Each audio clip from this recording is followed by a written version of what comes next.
Once upon a time, in a tranquil village nestled amidst the undulating beauty of the rolling hills, there resided a young man named Hiro. Hiro was a figure of curiosity and wonderment among the villagers, for he possessed a mind that never rested.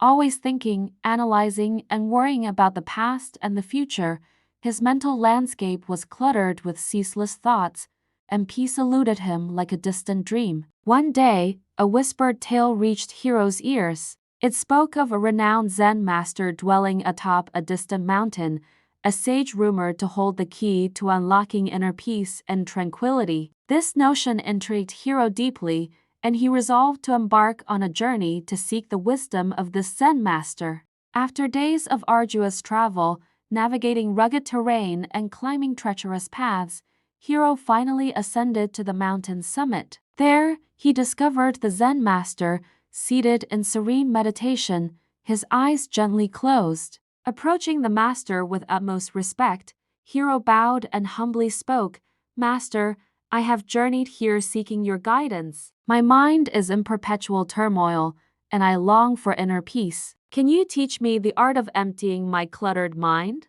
The Zen master, his eyes opening slowly, regarded Hiro with a serene smile. "Empty your mind, you say? Very well, I shall teach you," he replied. The master led Hiro to a tranquil courtyard, adorned with a meticulously manicured garden. In the center of this serene sanctuary lay a large stone basin, brimming with water. Hiro watched intently as the master picked up a ladle, dipped it into the basin, and carefully poured the water into a smaller, empty bowl. "Now, Hiro," the master spoke, "your task is to empty the entire basin into this smaller bowl, without spilling a single drop." Hiro gazed at the seemingly insurmountable challenge before him, perplexed by how such a vast amount of water could fit into the small bowl. However, he accepted the challenge, determined to see it through. For hours on end, Hiro scooped and poured water from the basin, yet no matter his diligence, the basin stubbornly remained full. Frustration welled up within him, and his restless mind only grew more agitated. The Zen master, observing Hiro's struggle with a compassionate gaze, approached him and gently placed a hand on Hiro's shoulder. "My dear student," the master whispered softly, "you are expending great effort to empty the basin, but you have overlooked the most crucial step. To empty the basin, you must first empty your mind."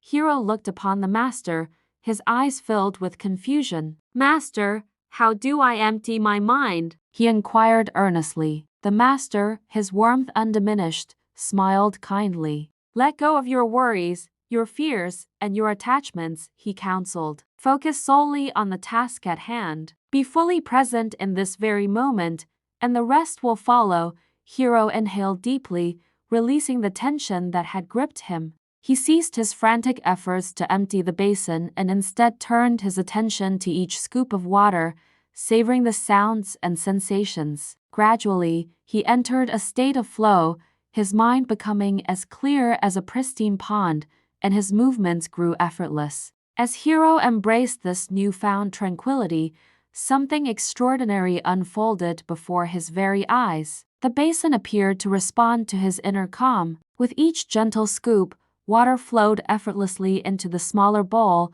and the once overflowing basin began to empty. Finally, Hiro poured the last droplet of water into the small bowl. He turned to the Zen master, his eyes aglow with wonder and gratitude. "You see, Hiro," the master imparted, "when you empty your mind, you allow the universe to flow through you. You become one with the task at hand, and everything falls into place." In that moment, Hiro understood that true peace and clarity resided within him all along. From that day forward, he carried the wisdom of the Zen master in his heart, a constant reminder that when one empties their mind and embraces the present moment, they allow the universe to work its wonders through them. And thus, Hiro's restless mind found the tranquility it had so fervently sought, right where it had always been within.